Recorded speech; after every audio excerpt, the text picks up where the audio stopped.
Drivers, start your engines! Welcome to Racing with Mason. In this series, you'll see yours truly, me, Mason D, on location at the track, off the pace, and in the pack, behind the wheel, over the wall. In every race, I include y'all. You ready? Let's go! Racing with Mason. If you're looking for a real good time, Racing with Mason. We'll see you at the starting line. Racing with Mason. On the track or in the pits.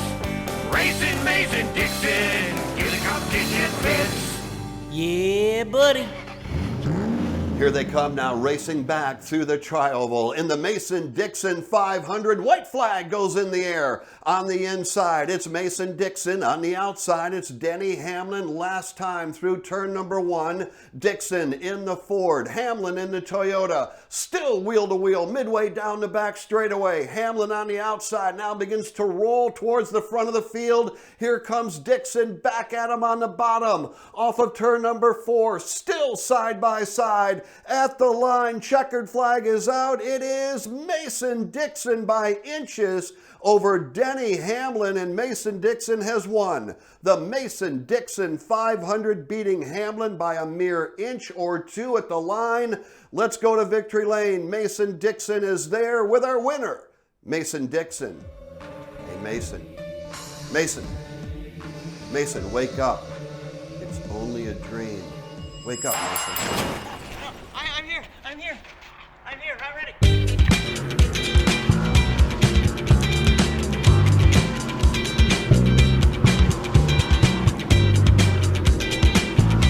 Beating Denny Hamlin at the line to win the Mason-Dixon 500, and then having Jeff Striegle throw the radio broadcast over to me to interview the winning driver, also me, in victory lane. Yeah, that might all be a dream, and y'all might have to pinch me, but I swear this part really did happen. I got to go to the Berlin Raceway, sit down with Jeff Striegle one-on-one, and got to ask him all about broadcasting racing on the radio.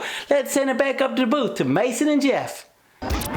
Yeah, buddy, I'm so excited. Mason-Dixon and Jeff Striegle, the voice of MRN, lead anchor and general manager of the Berlin Raceway in Marne, Michigan. That's right by Grand Rapids. Jeff, welcome to the show. I'm so excited to be here with you. Well, you know, I got to correct you because you said lead anchor. That's past tense now, but I understand what you mean. Well, yeah, so you're doing a big retirement from Motor Racing Network. I can't believe that. Yeah, after 27 years, Phoenix was my last race.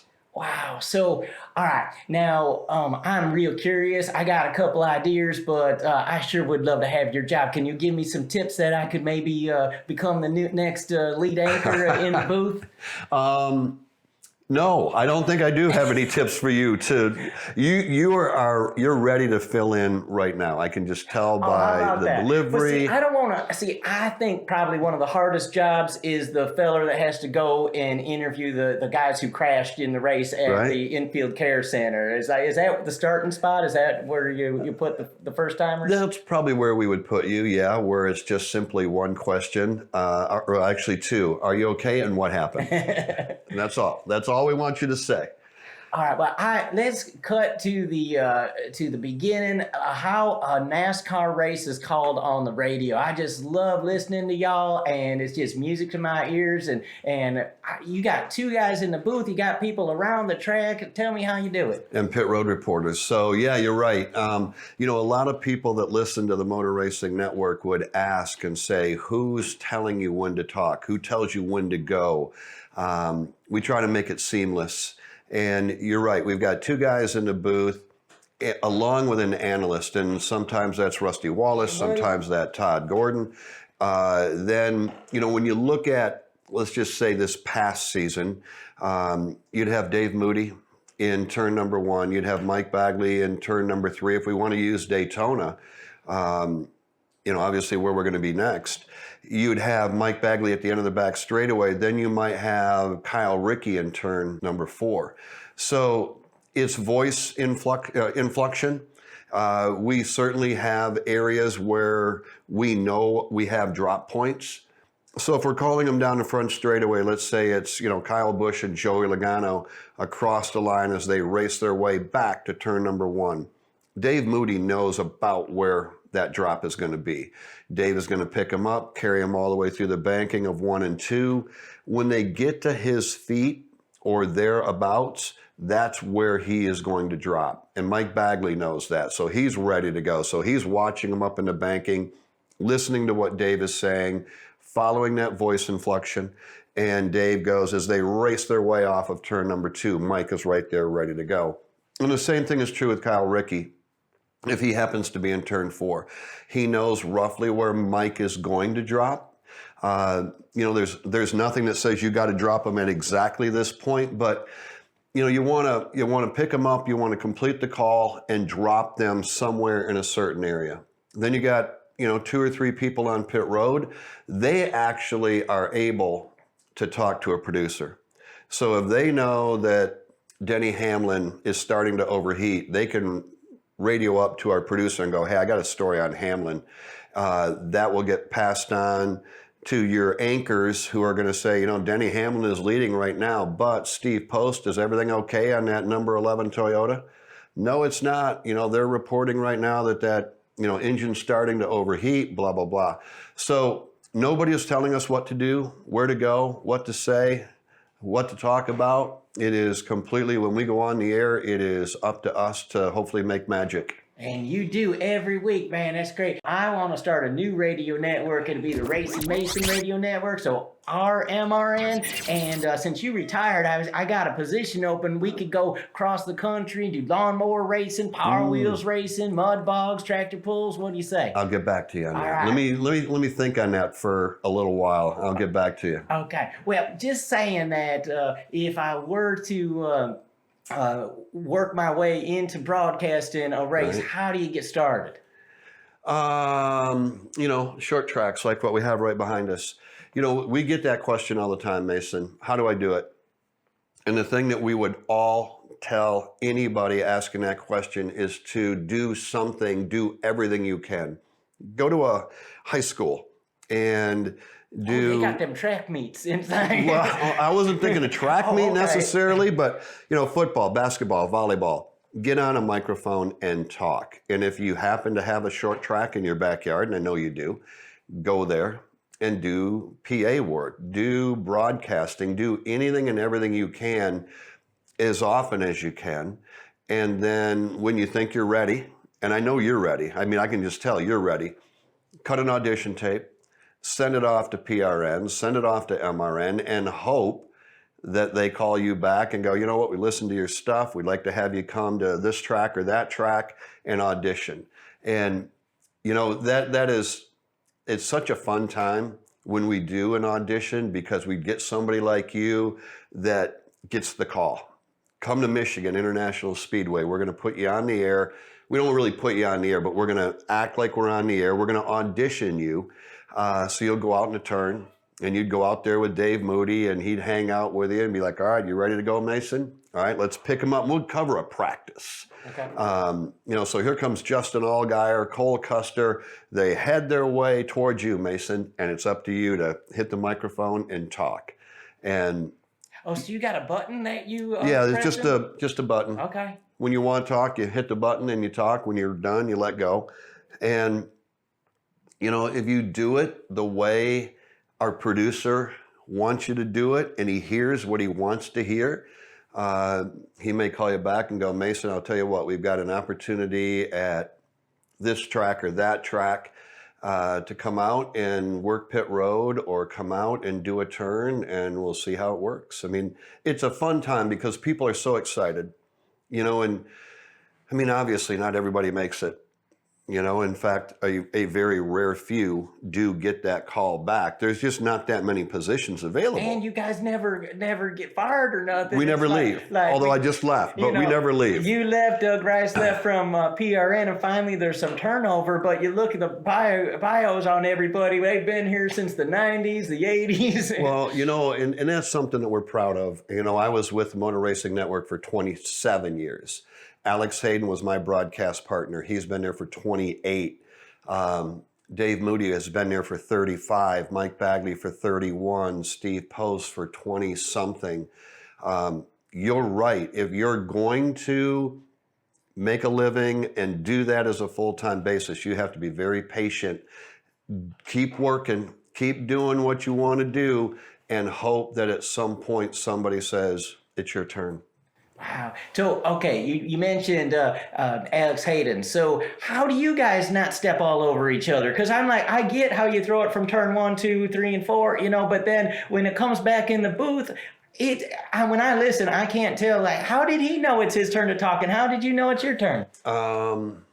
Working together. I know Alex better than I know my brother. I know that entire group of people better than I know my own family. We spend more time together than I do with my family. Mason, we take a lot of pride in that. Believe me when I tell you that we want that gap between what I say and you say to be that tight, but we don't want to step on each other. There's nothing, nothing scripted. We just know. And a lot of times Alex and I would say, you're reading my mind. I mean, you knew what I was going to say. It just comes with working together and we all have the same goal, be the absolute best broadcast team out there. Sometimes them turn announcers, they announce that they're sitting on billboards and stuff. Like, Are there some really crazy perches that these guys have to go up into? Do they have to climb ladders? What's going on? Yeah. I mean, that is actually a very good question. I'll give you a good example. The first time I ever worked at Auto Club Speedway out in Southern California, it was turn 3. And the Santa Ana winds that blow through there. I wasn't familiar with all that till I got there and learned it firsthand. First of all, you climb the banking outside of a Daytona or a Talladega or Michigan or California is dramatically steep, going all the way up. You don't see that. On the inside of the racetrack, we see the banking. Well, it's the same thing on the other side of the racetrack going way down. Well, then you put the billboard up on top of the racetrack. And so you climb up to get to the billboard, then you climb up to the top of the billboard and you're peeking out over top of the billboard, which is tremendous viewing. It's the best seat in the house. But you're on a scaffolding. The one at California, when I first went there, the scaffolding was maybe 12 inches wide. And the scaffolding was back from the billboard maybe 2 feet. And then so you're and by the way, it's blowing, and that billboard is blowing back and forth. You can't see it on TV. You couldn't see it in the stands, but when you get up there, it's like, well, this is interesting. And then you're looking down going, if I fell now, it'd take me 5 seconds before I hit the ground. I mean, you're going to fall a long way. So you're going to be up there for 3 hours, and you've got... How does he go to the bathroom? Well, you usually just climb down and found a Porta-John or something that looked like a Porta-John or whatever. You got to be creative. You got to be creative when you're in a race car. You got to be creative when you're calling a race. But every track is different. Every track is unique. Some of them provide exceptional view of the racetrack. Others do not. I remember going to New Hampshire the very first time in the scaffolding there. We weren't on a billboard. It was a scaffolding that went up. Didn't go up very high. You're looking down the back straightaway, it's all the chain link fence. You're looking through chain link fence. Well, you can't, if you think of looking diagonally down a fence line, you can't see through it. And I'm new. I'm a new guy. I'm looking at that going, how am I going to do this? Knowing that whoever was in that position the year before or in the spring or whatever did it without any issues. So I'm not going to raise my hand and complain. I just need to figure out how to do it. Michigan, as an example, turn 3, when we raced at 1 o'clock, remember when we used to do that? You look down the back straightaway at Michigan, from the turn 3, the sun is hitting the windshields, and all you could see at that time were 43 sunspots coming at you. Wow. You couldn't make out a car if you wanted to. So I'm listening to what Dave is saying, picking up, following it until they break out of that sunlight, and now they're at my feet. Now I can see them. Well, obviously the sun moves, and so the later into the race you could begin to see them. But it's unique, it's fun, it's challenging, and I give those guys that do it every weekend a lot of credit.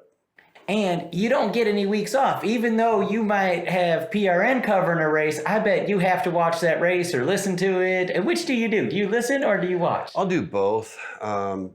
You know, I mean, I don't want my world to stop just because I'm not there. I mean, I want to be out and doing things like everybody else. You don't get many breaks. So, you know, if we happen to be out, you know, on the boat, I'll have the radio, you know, tuned in to PRN, and I'll listen to, you know, Doug Rice, who retired last year, and listen to their broadcast. I always record the race. Okay.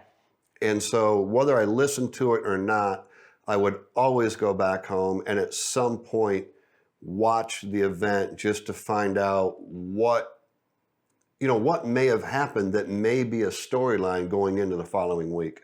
Racing with Mason. On the track or in the pits. Hey, I'm the postman, Steve Post from Motor Racing Network. You're watching Racing with Mason right here on POWERtube TV.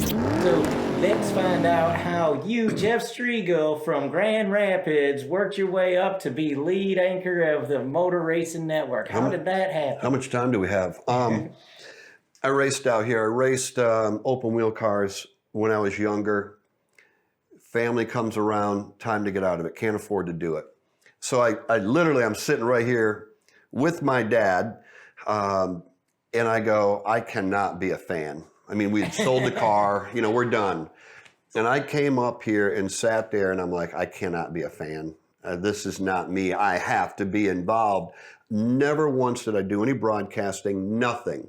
So I go down to the scoring tower that used to be there, and John Shipman, who was the voice of the Berlin Raceway for 50 years, is doing the PA. And I walked up to him after the race and I said, can I help you at all? Can I, you know, carry your microphone bag? Can I read commercials? He said yes. Long story short, he tells me that he's going to retire next year. I become the... See what I'm doing? I'm going to be just like him. You're gonna Hey, be just Jeff, like can I me. carry your microphone bag? Exactly.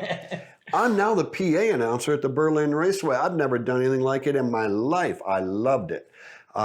They were also doing radio here. Oh, really? Well, they came to me and said, we want you to come and join our radio team next year. Do you want to do that? And I thought, man, this would be cool. So I left PA, and they just had a little tiny... Public address, not Pennsylvania, in case you were wondering. They had a little tiny box up here that they called the suite, and we were doing radio. And I'll tell you this, honest truth. I said, because the way they were doing it was a little more storytelling. And hey, did you go to the family reunion earlier, Mason? What'd they cook? It's like, no, man, if we're going to do this, I want to do it like they do on the Motor Racing Network. And we brought in pit road people, and we really patterned our broadcast here after Motor Racing Network. All right, so the guy that was my co-anchor goes, we record these.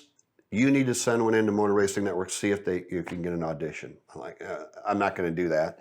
He did. I got a call back. Went down in 97 to Daytona to do an audition. It was Alan Bestwick and Eli Gold in the booth. We all remember those guys. There were probably 10 other people there. We're supposed to do Xfinity practice, which was the Busch Series back then. I'm studying, right?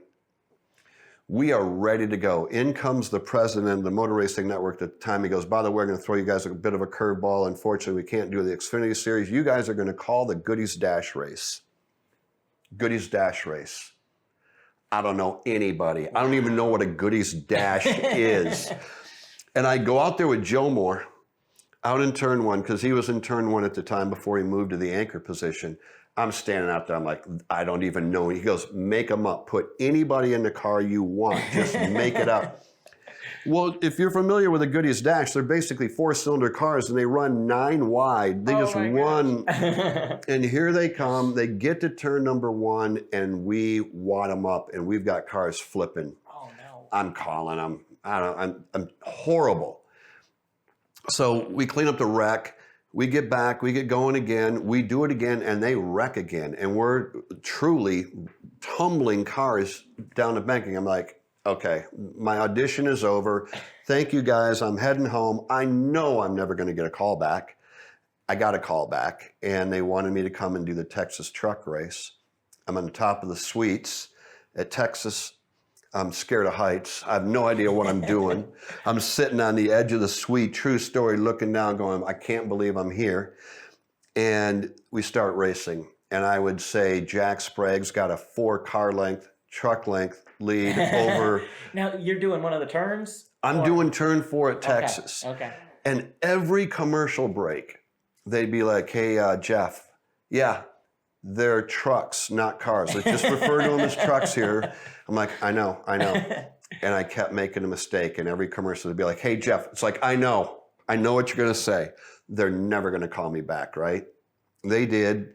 And then you just continue that progression of working a truck race, doing pit road, hoping that maybe they say, come do an anchor position for a truck race. And now we want you to do a Busch or Xfinity Series race. So it was a long, long progression of something. In 1995, I never even imagined or dreamed that, I would have the career and do the things I've been able to do.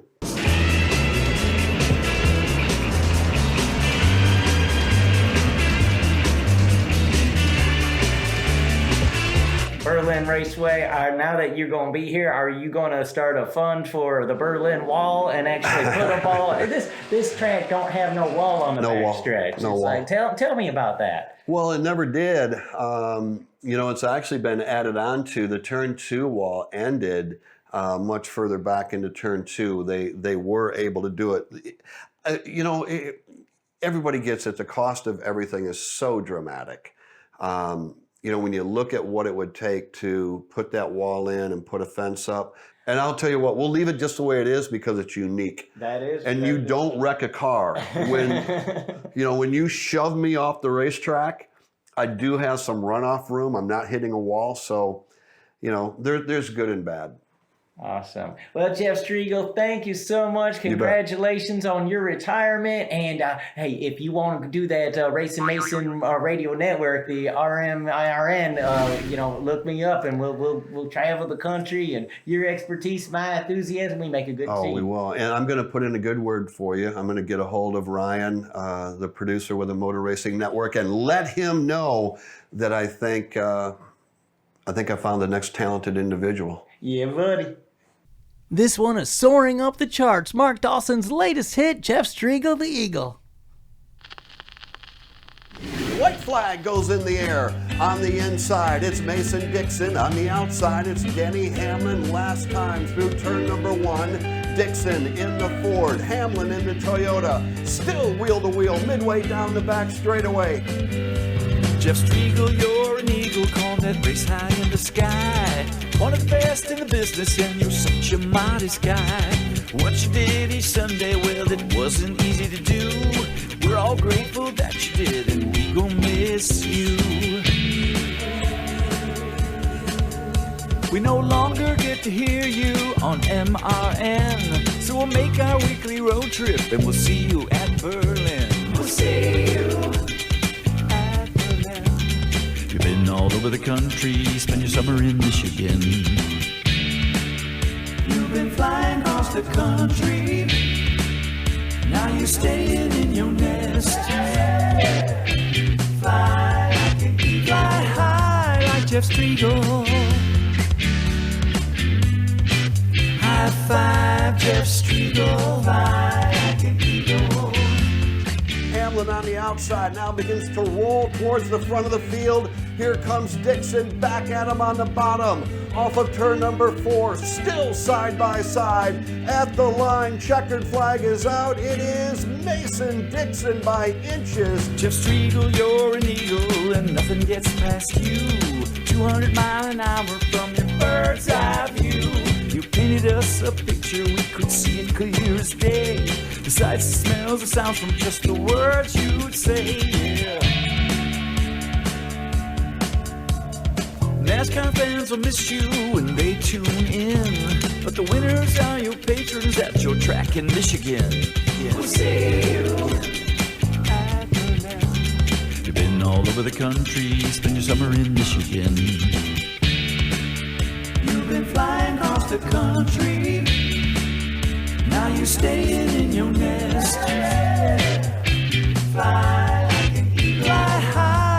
Jeff Striegle. High five, Jeff Striegle. Fly like an eagle.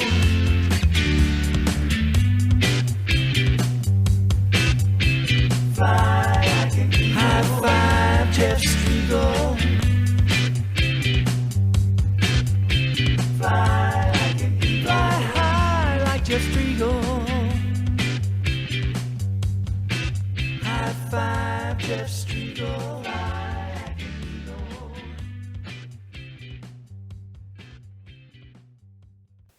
Man, what a thrill that was. Congrats, Jeff Striegle, on your retirement, and we looking forward to seeing you out at Berlin. I want to thank the boys back at the shop, and I also want to thank Rob Bird, Mark Dawson, Johnny D, Joe Moore, and Alex Hayden. And I want to thank all y'all for watching. We'll see you next time on Race with Mason. Racing with Mason, laps have all been run. Racing with Mason, on deck we had some fun. Racing with Mason, we'll see you down the road. Racing Mason, Dixon, go watch the next episode. Yeah, buddy, let's go racing. Yeah, yeah, yeah. Yeah, yeah, yeah. Yeah, yeah, yeah, yeah, yeah. Yeah, yeah, yeah.